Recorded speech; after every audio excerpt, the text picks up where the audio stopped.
and welcome. And today the discussion is on Ghana's tourism potential. Now today marks the opening of a gift bazaar sponsored by the Ministry of Tourism, Culture and Creative Arts.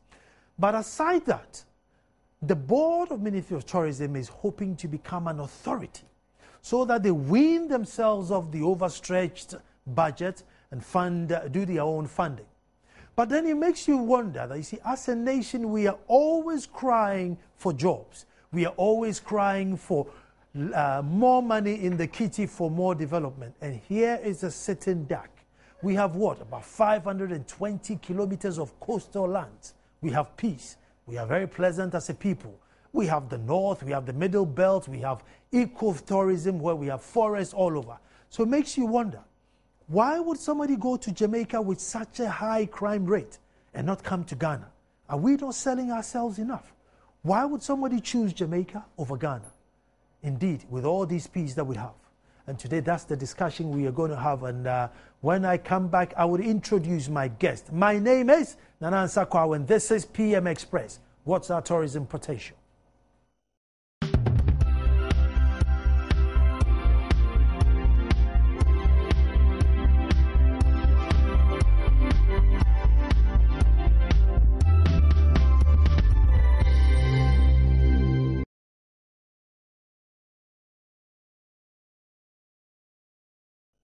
Hello, and the topic on the table, the discussion is Ghana's tourism potential. And I say it makes you wonder, what has taken us this long to just realize that sometimes the trees that you chop and send off to the Western world, if you just left it there, the Western world will pay money to come and see the trees and walk into it. So you have your trees and your money. Why aren't we getting this calculation right? With me in the studio is Mr. Samson Donkor, Chief Executive of Ghana Tourism Authority. And he's here to educate us, and so that we're going to discuss what is the way forward and when are we going to smell the coffee and wake up and say, no, let's put our money where our mouth is, because this is an area that we could make so much money. Mr. David Anan Enim, who's the president of Ghana Tourism Federation, the private sector, would also join us on the phone. And then Jifa Gomashi, Deputy Minister for Tourism, would also join us on the phone. And they all shed light on this issue as to the whys and the hows. My name is Nana Nsakwa, as usual, and welcome, Mr. Samson Donkor. Thank you very much. Samson, let me start with the gift bazaar. What is it, and how is it working? I mean, what do you mean by gift bazaar? Yeah, the gift bazaar is an innovation by the Ministry of Tourism to ensure that people have opportunity to purchase gifts for their loved ones. So it's a bazaar that is providing items for Christmas items that could be purchased and given out as gifts for the loved ones. You know, we are now with the tourism and creative arts. Yeah. So the creative arts section needs an avenue to promote their products. And that is exactly how their products one of the ways that their products can be promoted. So we are talking made in Ghana products. Exactly, made in Ghana products as gifts for their loved ones. Before I continue, one thing about made in Ghana, which I'm also always jumping, made in Ghana, but we don't put pressure on artisans for quality finishing. We seem to just put pressure on the buyer that whatever it is, go and buy Ghana. But we fail to put pressure that, listen, have the finishing well so that we can continue trumpeting your cause for you. Yeah, I agree with you, but it's like a typical chicken and hen situation, chicken and egg situation. Which one comes first? You see, when we continue to patronize our local products, then we would also be putting pressure on the producers to provide quality products. But if you don't patronize, then there's no motivation for them to also try to achieve excellence in terms of production. So I think that it should go side by side. Side by side. Yeah, we should patronize Ghanaian products, and then they will also try to improve upon them. Yes, as we also provide them with information as to what we need. Yes. Well, I must say that, you improve small, we'll buy, but just improve small. And the creative art industry, improve small, and we'll still champion your cause for you. And how long is this lasting? And where are you it's holding lasting between now and Sunday. Okay, okay. And the venue is? And the venue is the National Theatre. National Theatre. Yes. Okay, okay. I think it's a good cause. And one of the main things on the table today discussion is that the board of Ministry of Tourism wants to become an authority. Mm-hmm. And by that, what would they do, or what? Yeah, we used to be the Ghana Tourist Board. And then the government, having realized the fact that as a board, we were not able to meet all our functions. One reason was lack of funds, and the other reason was also in terms of structural problems or structural challenges. Now, so the government, in its wisdom, decided that we should be the Ghana Tourism Authority, Ghana Tourist Board should now be turned into an authority. Whereas an authority, we have the mandate to now generate enough funds to take care of most of our functions, so that we don't put too much pressure on government budget. As I'm talking to you now, it started around the May 2011. We've gone through several processes. We are looking at our structure, our scheme of service. We are also looking at the various positions, and we are also looking at our regulations, because our regulations will have to also be changed. So we are in a transitional period when very soon we will become a fully fledged authority.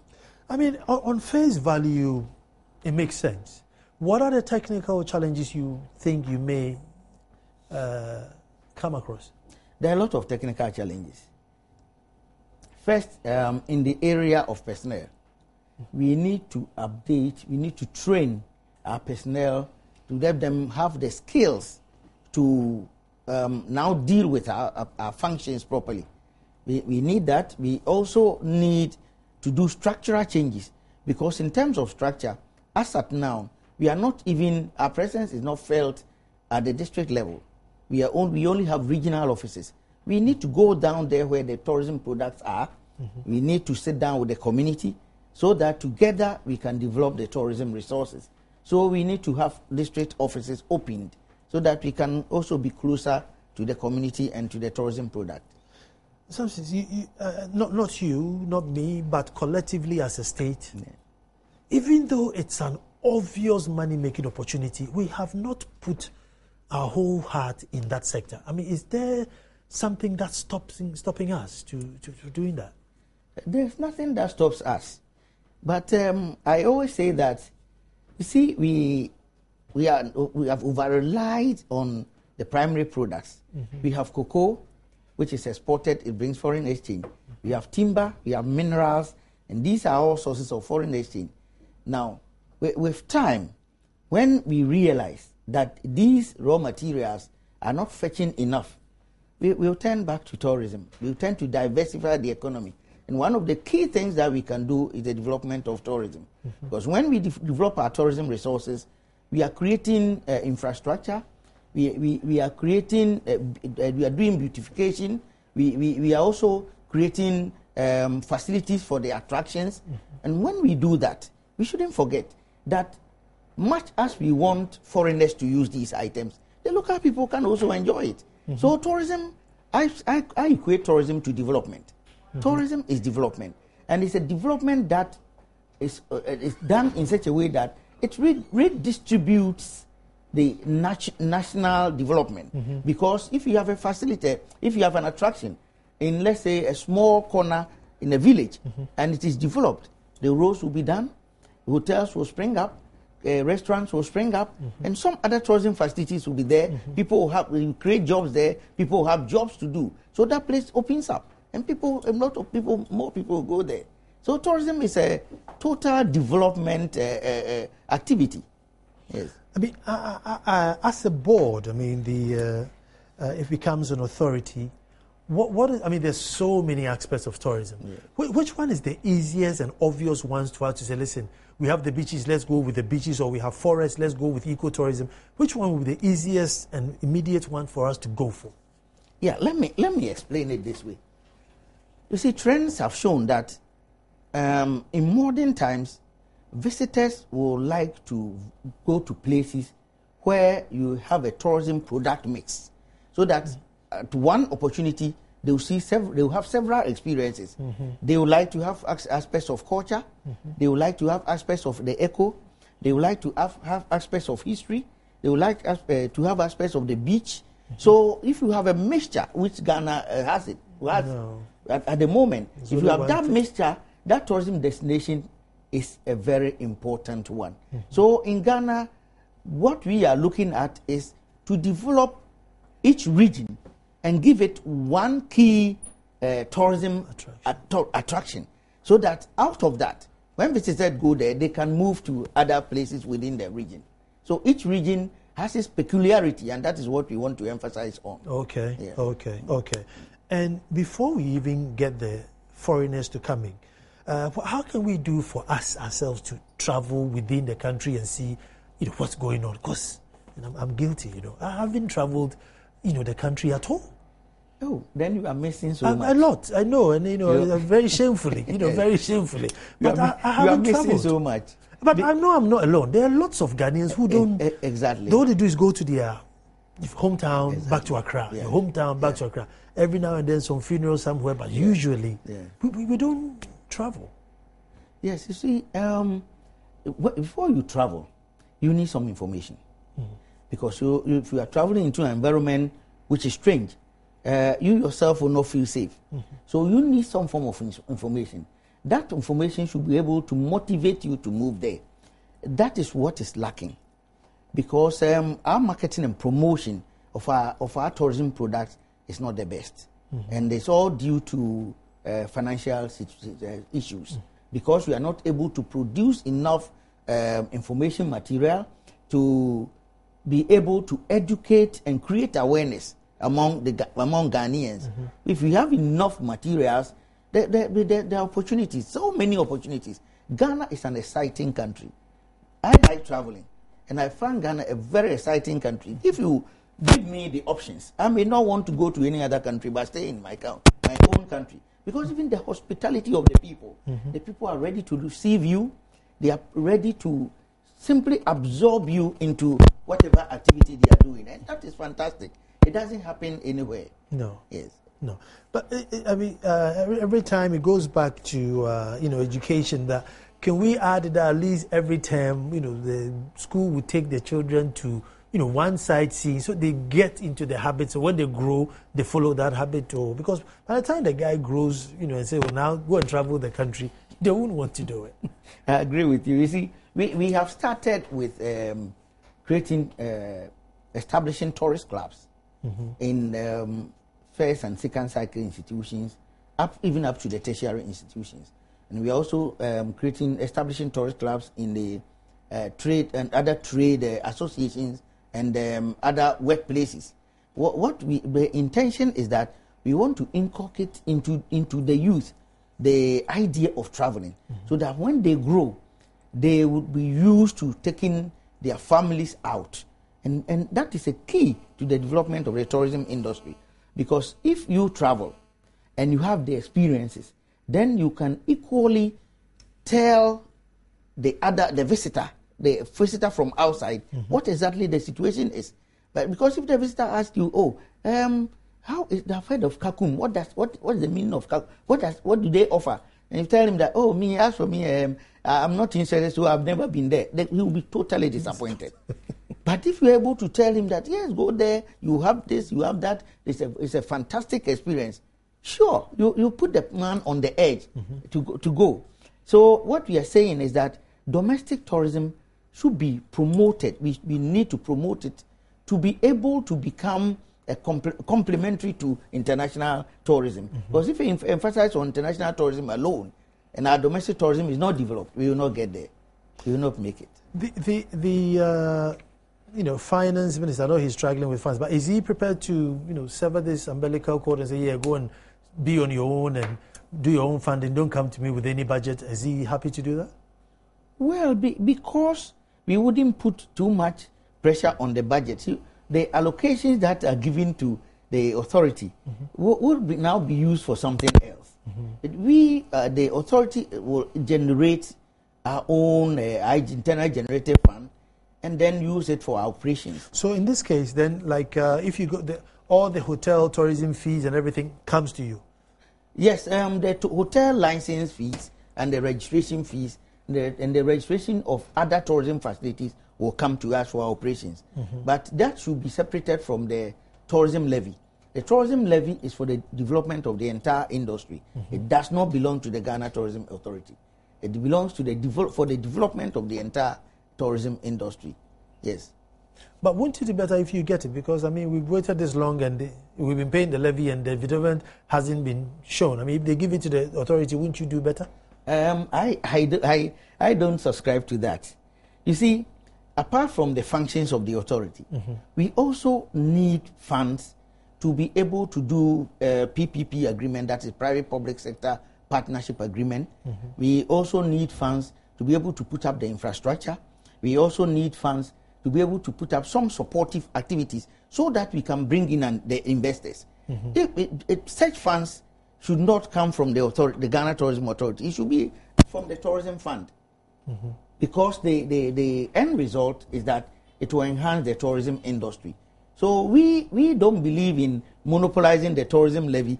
That will not go well for the something. But you see, this same government who we are in a hurry to go and give the money to hasn't shown interest right from the beginning till date, hasn't shown any commitment towards this industry. So why are we desperate? Why don't you completely take them off and run with the opportunity?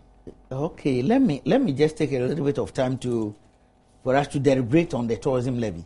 The tourism levy is 1% of whatever the visitor spends in the hotel.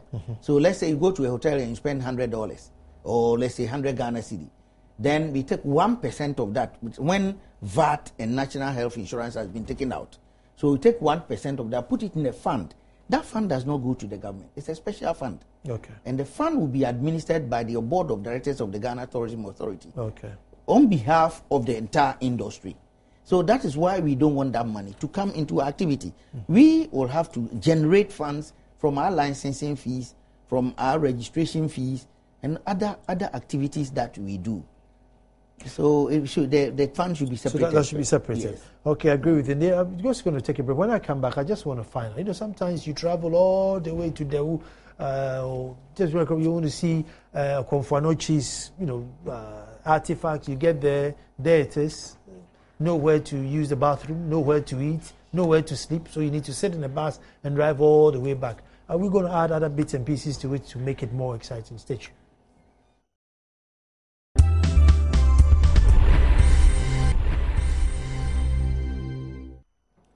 Hello, and we're looking at Ghana's tourism potential. One would wonder why it's taking so long, but it's better late than never. So if we're starting, then it's good.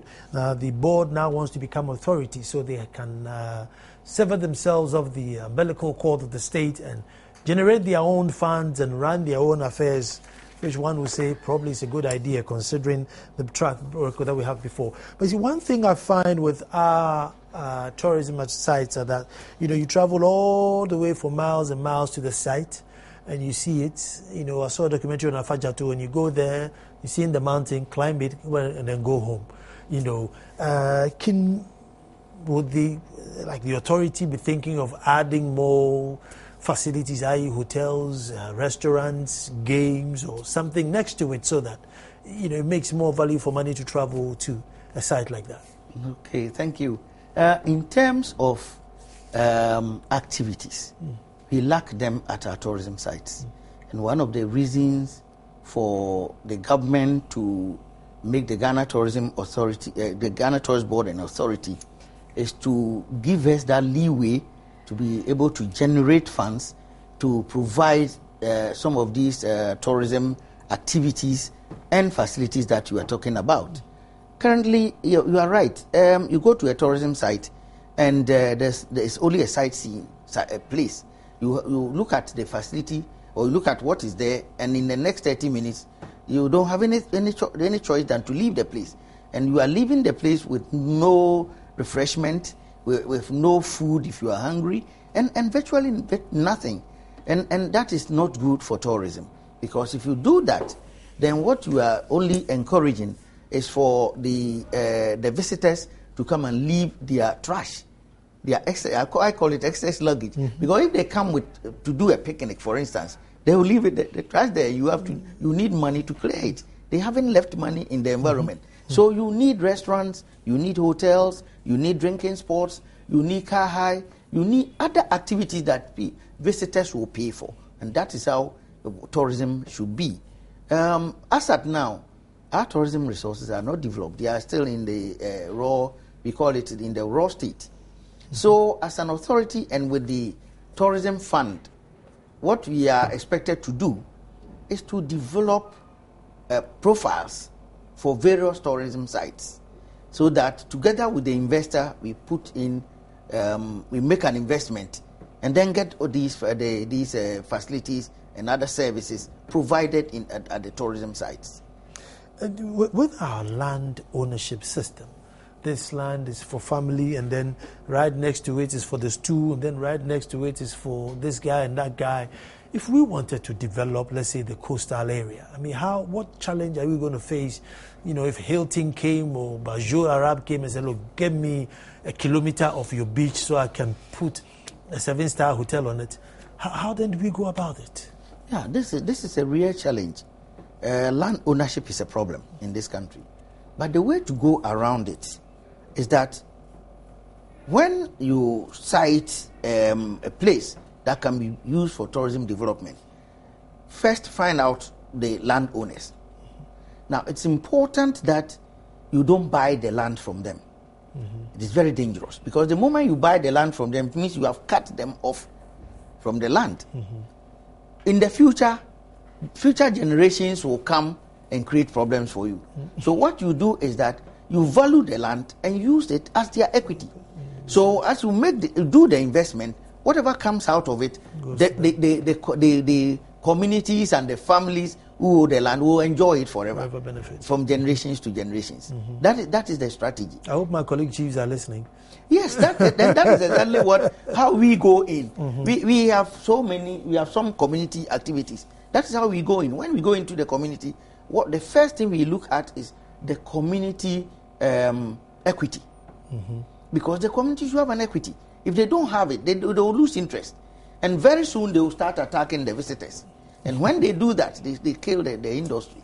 So the community's interest will have to be whipped up. They will have to see that their very lives depend on the existence of the subsistence. How do I put it? The existence of that facility. Exactly. I see. The other thing is, you read magazines and it says that, Accra is one of the best places to visit, and sometimes they rank us really high above, well-known cities.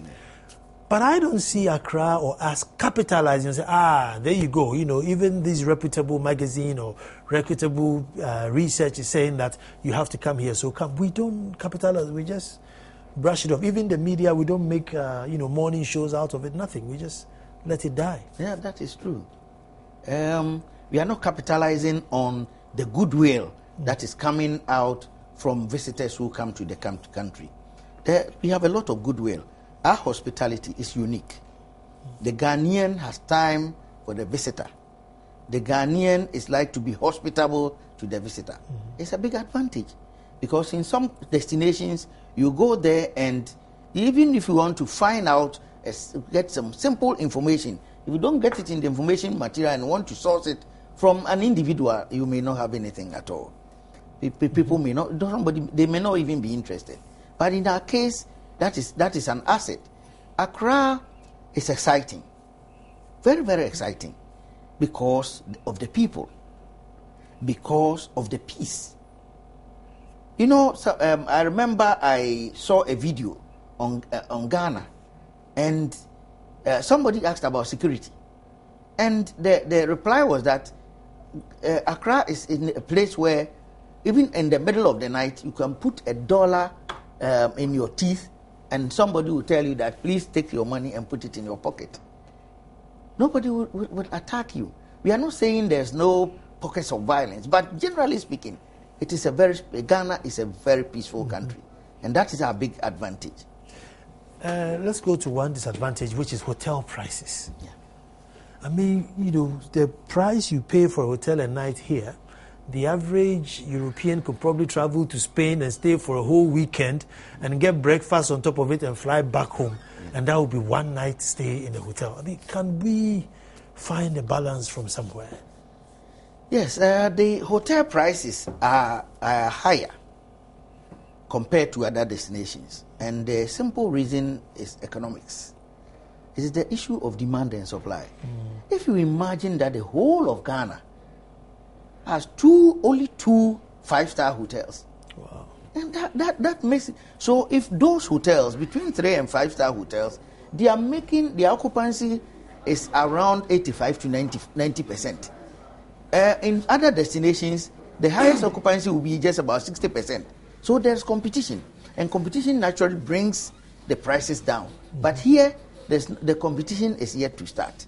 That is why the people say our room rates are higher, and this is an expensive destination. With time, when we add more facilities, it will ease out. We hope it's sooner rather than later. When we come back, we'll be talking to David Nana Anim, who's the president of the Ghana Tourism Federation, the private sector, and see what they are also doing to support. Stay tuned.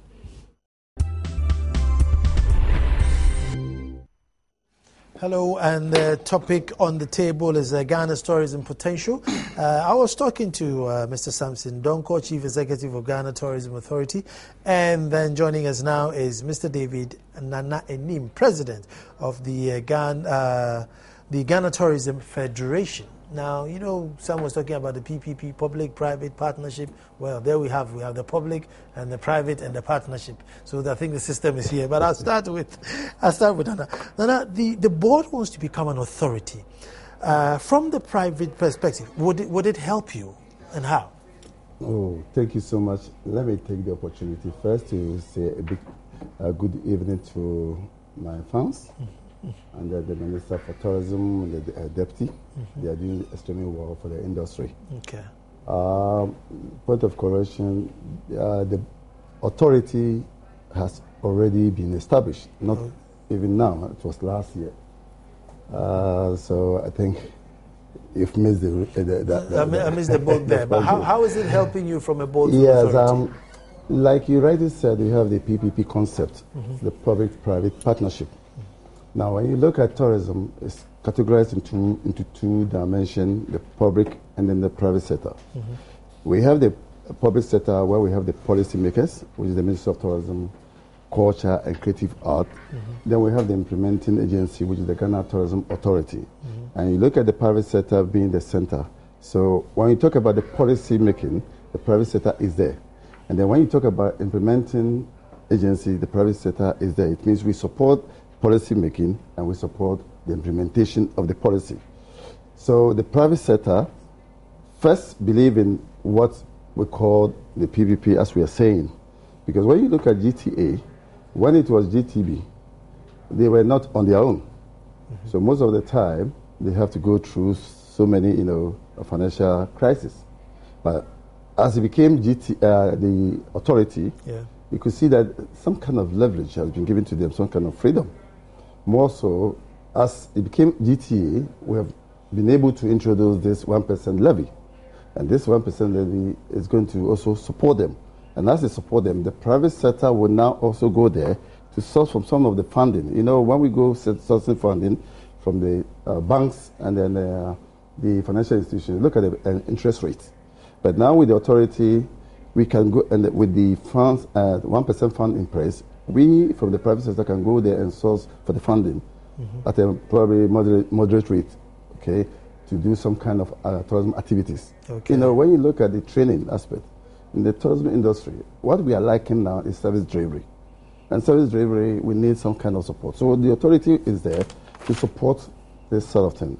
That is why we find it very interesting and very welcoming having the authority in place. Because you've touched on service, let me say service, because I think as far as service, your industry has really, really, really let us down. And I don't know how much money you need to train somebody to even just say hello when you walk into any facility. I think before you get employed into any facility, you must be tested for a smile. Because, you walk into this and you're made to feel like I need to beg you for the service. So on that side, I think the private sector, that we can't blame government. You've let us down. I think you're 100% right. You see, government is playing its role. Is doing everything possible for the private sector to, move on and start Ghana and give the best quality product to its clientele. The private sector is also playing its role. But the issue here is that when the NGOs or the government set up a funding, scheme where we can access, many times what we are lacking is the monitoring of the funding. For instance, let's say COVID. COVID is there to train the private sector. MASLOC is also there to help.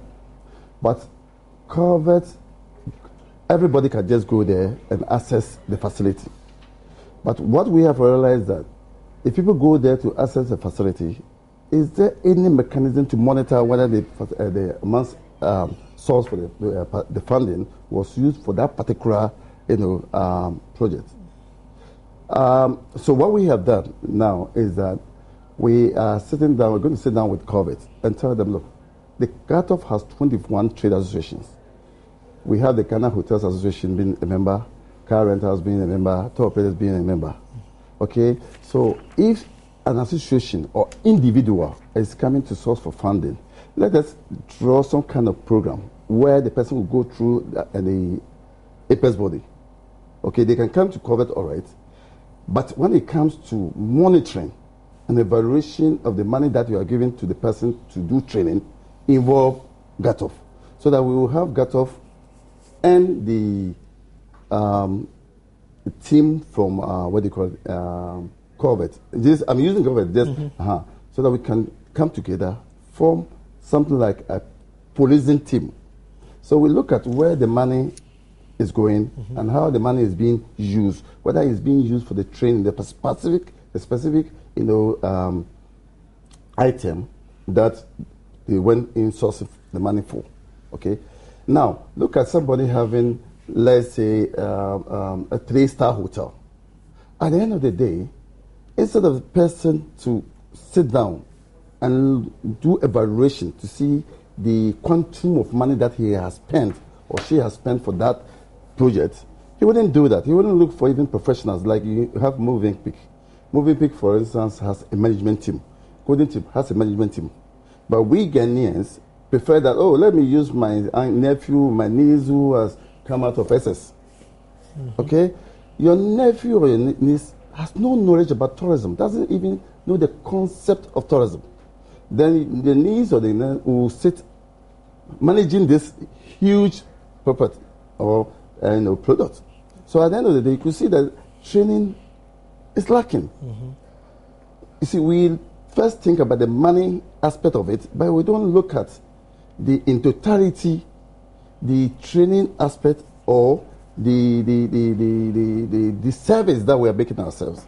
So I think I wouldn't blame government too much as far as training is concerned, and I wouldn't blame the private sector too much. But this is a time that we all need to sit down, look at where the problem is, because I know for sure that if you are able to identify a problem, you find a solution to it. Look at the problem, and then we find a solution to it. We need money. Let me come in here. With the authority now, you're collecting your levy and everything. We are so much behind where we should have been in terms of tourism as a nation.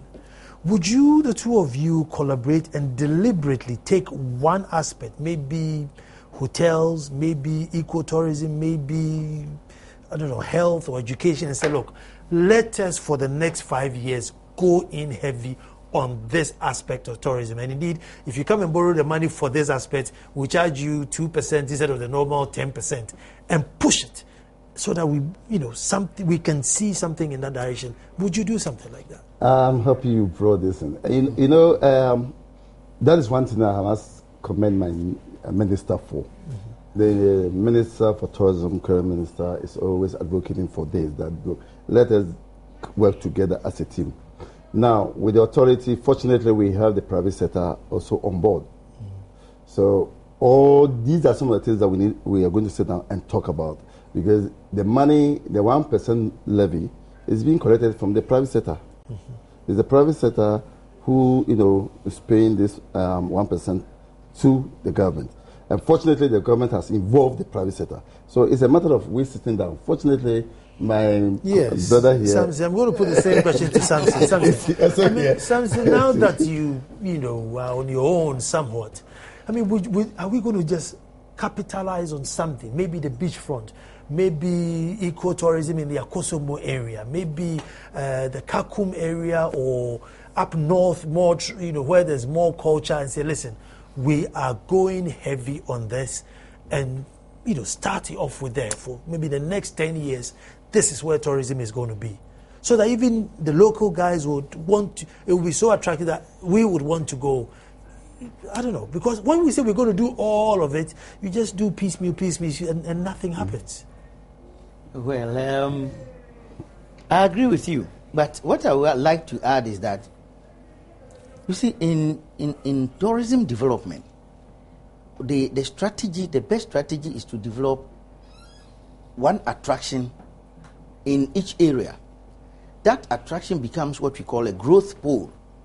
So as people visit, then the other attractions begin to come up, because when they visit, they may want to look at the other attractions in the environment.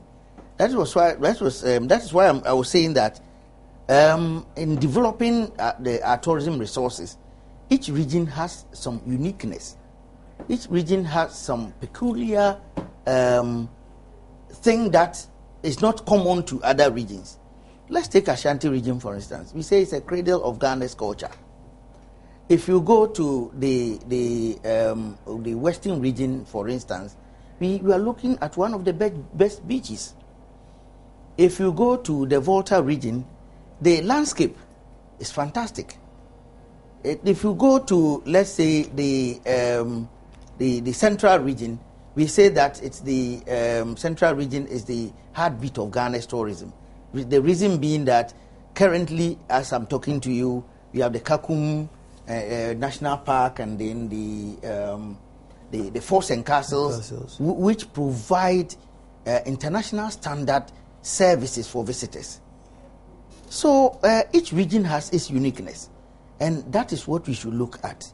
Develop the attraction that will make the region unique, so that it will serve as a growth pool, and then it will also impinge or impact on the other attractions within the region. I agree, but as painful as it may sound, we probably need to take a dice and roll it and say, if it lands on 6, we are going to Ashanti. If it lands on 3, because you don't have a bottomless pit. And as soon as you say, I'm going to develop all the 10 regions, KVIP spring up here, 3 hotels spring up here, and then next 10 years they all die. So I'm saying, put all your eggs in one basket and go heavy, so that we know that, look, let's go here because there's the biggest water park, something, so that we see some significance, because I think we are so far behind. And if we try to tackle it all, we'll fail. I think you are right. You see, what we need to look at is the short-term, medium-term, and the long-term projects, which, of course, we are trying to put some packages in place so that we could discuss with the Ghana GTA. Now, like he rightly said, every region in Ghana is endowed with so many, tourism potentials. Especially if you look at the Volta region. The Volta region is endowed with so many, but we have not tapped them, because to me, I think we have not done enough. We've let so many of them down. But this is a time, like you rightly said, there's a need for us to look at it from that angle. What is in the Volta region that we can all pick and then, market. Marketing and packaging is very, very important. We had the opportunity to travel to Kenya and we brought them into the country three days ago to do some kind of presentation. And then when you go to Kenya, you realize that they spend a lot to market the country. That is all the reason why I keep on saying tourism, without money, you cannot. You cannot. They spend a lot to market the country. Now, look at even after the crisis, Kenya invited 150 countries to Kenya just to reassure them that the place is safe and safe for everybody to come. I want to see what we are doing in that aspect, because sometimes we hear that, there's not enough rooms to invite people, and then the people say, well, nobody's coming, so I'm not building enough rooms. So it becomes a chicken and egg situation. What should we do? Should we build more rooms, or should we just get people in? We're coming back.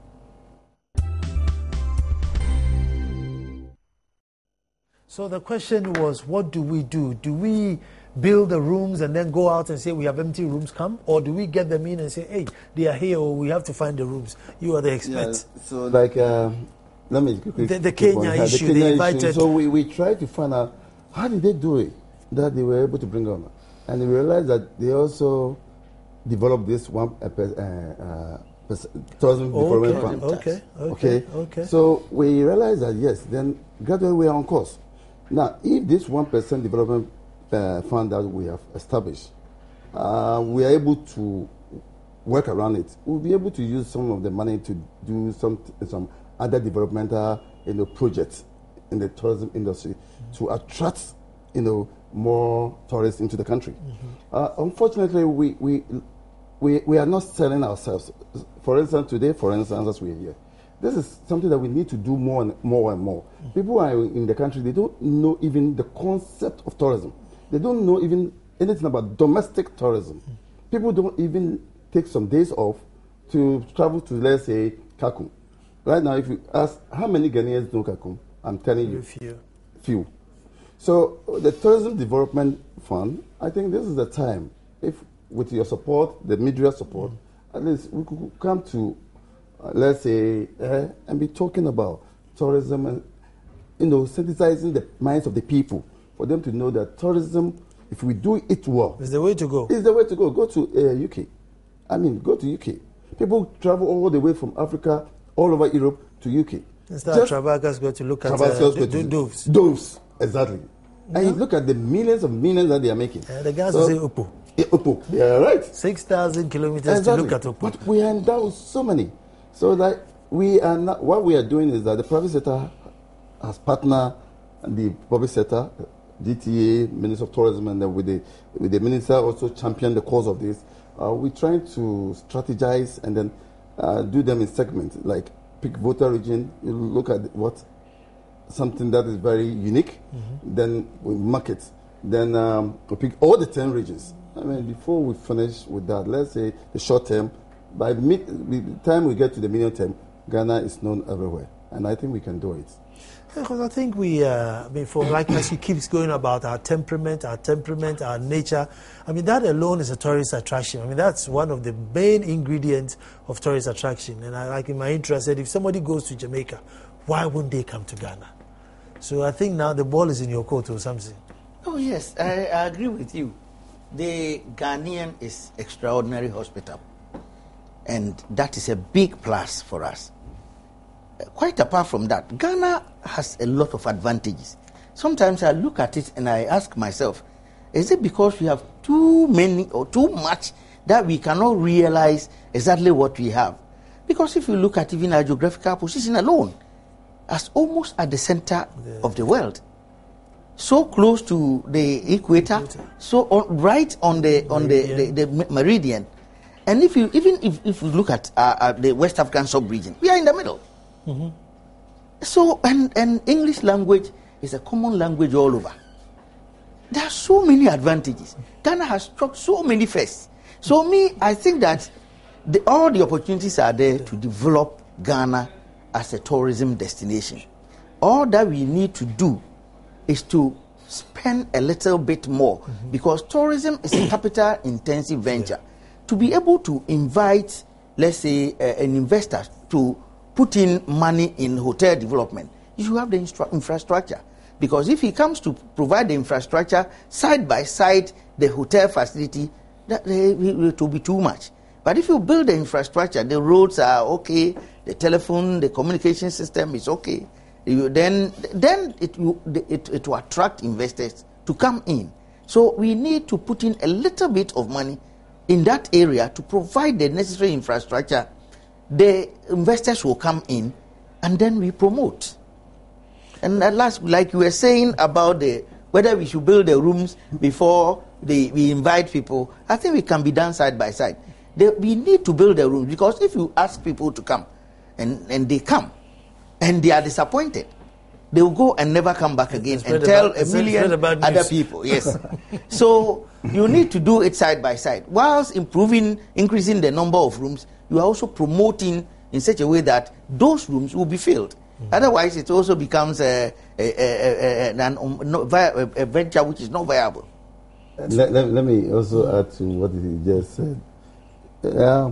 Like he rightly said, if you build the rooms, if you have about millions of rooms, and you are not able to sell yourself well, you are not able to put standards, at the end of the day, you will not get a repeat tourist again. Because he comes today, and tomorrow, he wouldn't come. Because we have so many competitors around. Now, go Gambia, even our neighbors, Togo, they are also coming up strongly, giving some kind of incentives. So if you don't position yourself well, you will have the rooms all right, but nobody comes in. And especially is the standard, the service delivery. Can you imagine sometimes you go to even, let me use a hotel, and then you ask somebody for, let's say, Coca-Cola, or you say you need Coke, and he'll bring you Pepsi. I'm thinking that is it. And look at the time that he will spend to give you that service delivery. So we should also be mindful and focus more on service delivery. It's very important. If we are able to focus more on service delivery, I am telling you, we will get to wherever we wanted to go. And having said that, now that you can see that now there's kind of unity. And when you come to Gatoff, the members are united, pushing everything through. So once it's done, and then we need to look at certification as well. We should be able to come out and say, look, before you own, let's say, a tourism facility, you should go through A, B, C, D. Okay, before you can even own the facility. And you should follow some kind of trend. Apart from that, those even working there should have some kind of minimum standard of education. You see, so that when you are bringing somebody to do a training for them, they will quickly pick up whatever the person is saying. But imagine you have your niece, your nephews, or from the village, and you put the person there with somebody who has not even been to SS before. I mean, you give any form of training, and it will not work. It will not work. Gentlemen, thank you very much. That's all time will allow us. But I think this is one dream that every Ghanaian would hope to see in their lifetime. Most of the dreams, we know that it will not happen. But as for this one, I think with this spirit and all high motivation going on, I hope we'll see this dream realized in our lifetime. My name is Nana Sakwa. Let me say thank you to Mr. Samson Donko, Chief Executive, Ghana Tourism Authority. Thank you to Mr. David Nana Enim, President of Ghana Tourism Federation. And as I say, tomorrow is Personality Profile, and we are talking to Isaac Osei, Ambassador Isaac Osei, who's an MP for Subin. Stay tuned and listen to him, how his humble beginnings and his high standards now. And it will be an inspiration for everybody. Thanks for watching.